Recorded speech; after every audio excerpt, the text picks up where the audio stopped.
What's your evaluation of Purdy? I mean, are you in the camp that says, oh, you know what, he's Nick Mullins? I've heard that comparison so many times this week.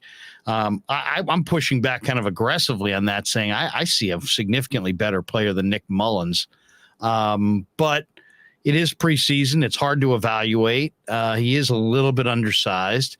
His arm strength may be a tad underwhelming, but I see a player has way more calm, way more experience. To me, he seems far more dependable than Nick Mullins ever was. But it's only based on 2 preseason games and watching him a little bit at Iowa State. Where are you on Purdy and how he's played? I think Purdy's played really well. The Nick Mullins thing is I think it's accurate. I think there's a lot of Nick Mullins in him, except for he can move. Nick Mullins couldn't move the way that Purdy is much more mobile. That's one of the things about this 49ers quarterback room is they went from a Purdy, a room that couldn't really move 2 years ago to all 3 of the quarterbacks are on the roster can really get outside the tackles and move and scramble and run around. I like Purdy. I think he's a lot like Nick Mullins. He can move around better.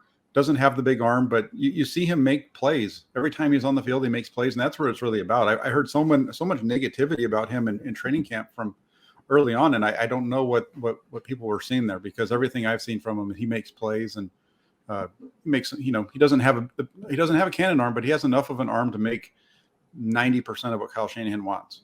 It's funny. Paul Perriman says Krug loves him some Purdy. I do. I'm all in on Brock Purdy, and I would not expose him to waivers, because I just think that when you look at who was the team, was it the Vikings that just traded a 7th round pick for Nick Mullins? Yes. If they're willing to trade a 7th round pick for Nick Mullins, I think that there's probably a handful of teams that, based on what they saw from Purdy in college and what he's produced so far in the preseason, that would say, you know what, we'll take that player. If I'm Seattle, I'd almost rather have Purdy than have Jimmy, just from the standpoint of, you could sign Purdy to a very reasonable contract, and if Geno or Locke fall on their face or both, you might have an underrated quarterback there who's got a little moxie to him. Yeah, I don't know if I would go that far, but I do think that he can help some teams out and be a maybe a solid backup. Saying that he would be able to be a starter, I know that there's some similarities with Garoppolo in terms of, some of the stuff that they do, but I think there's still a gap between those two.